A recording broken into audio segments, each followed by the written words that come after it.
کہتے ہیں جب انسان اپنے مال پر غرور کر لیتا ہے تو اللہ اسے اس مال میں ہی ڈبا دیتا ہے۔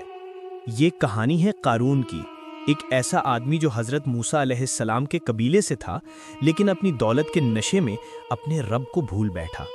اس کا انجام ایسا ہوا کہ زمین نے اسے زندہ نکل لیا۔ چلیں شروع کرتے ہیں، لیکن اس سے پہلے چینل کو سبسکرائب کر لیں۔ قارون پہلے ایک نیک آدمی تھا، علم بھی رکھتا تھا اور اپنے زمانے میں عزت والا سمجھا جاتا تھا، لیکن جب اللہ نے اسے دولت دی، اس کا دل بدل گیا۔ اس کے خزانوں کی چابیاں اتنی بڑی تھیں کہ ایک جماعت مل کر اٹھا نہیں سکتی تھیں۔ ہر روز وہ اپنے خزانے کو دیکھتا اور غریبوں پر ہنس کر کہتا، میں اپنے علم سے امیر بنا ہوں، یہ سب میرا اپنا کمایا ہوا مال ہے۔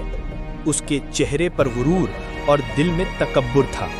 حضرت موسیٰ علیہ السلام نے اسے سمجھایا، قارون، یہ مال ایک امتحان ہے، شکر ادا کر اور اللہ کے راستے میں خرچ کر۔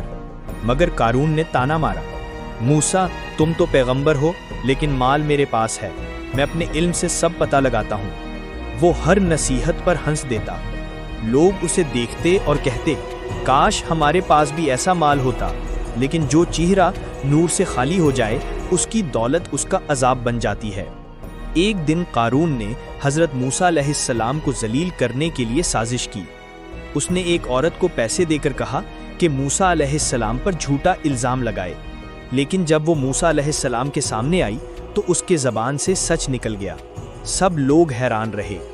موسیٰ علیہ السلام نے آسمان کی طرف ہاتھ اٹھائے اور دعا کی، یا اللہ، قارون نے تیری نعمت کا انکار کیا ہے، اس کا انجام دکھا دے۔ اگلا دن تھا۔ قارون اپنے خزانوں کے ساتھ لوگوں کے بیچ نکلا، کپڑے سونے سے بھرے ہوئے، غرور کے ساتھ چل رہا تھا۔ لوگ دیکھ کر کہہ رہے تھے، کاش ہمارے پاس بھی قارون جیسا مال ہوتا۔ پھر اچانک زمین ہلنے لگی، لوگ گھبرا کر پیچھے ہٹ گئے۔ قارون کے پاؤں کے نیچے مٹی ہرکی، پھر دھیرے دھیرے وہ ڈوبنے لگا۔ وہ چلایا، مجھے بچاؤ، لیکن زمین اللہ کے حکم سے بولی اور اسے نگل گئی۔ اس کے ساتھ اس کا محل، اس کے صندوق، اس کے سونا چاندی، سب زمین میں دفن ہو گئے۔ لوگ کانپ گئے۔ جو رات تک اس کے مال پہ حسد کر رہے تھے اور کہہ رہے تھے کہ کاش اللہ نے ہم پر بھی فضل کیا ہوتا، صبح تک کہنے لگے کہ ہم سمجھ گئے کہ شکر ہی اصل دولت ہے۔ قرآن میں لکھا گیا، اور ہم نے اسے اور اس کے گھر کو زمین میں دفن کر دیا۔ سورہ القصص 28:81۔ کوئی اس کے لیے مددگار نہ نکلا، نہ کوئی اسے بچانے والا تھا۔ دولت، علم اور طاقت سب بیکار پڑ گئے۔ اس دن لوگ سمجھ گئے کہ شکر اور توجہ ہی اصل عزت ہے۔ دوستو، قارون کا انجام صرف ایک کہانی نہیں، ایک سبق ہے۔ جو مال پر غرور کرے وہ اللہ کے فضل کو بھول جاتا ہے، اور جب انسان اپنے رب کو بھول جاتا ہے تو زمین بھی اس کے لیے دروازہ بن جاتی ہے۔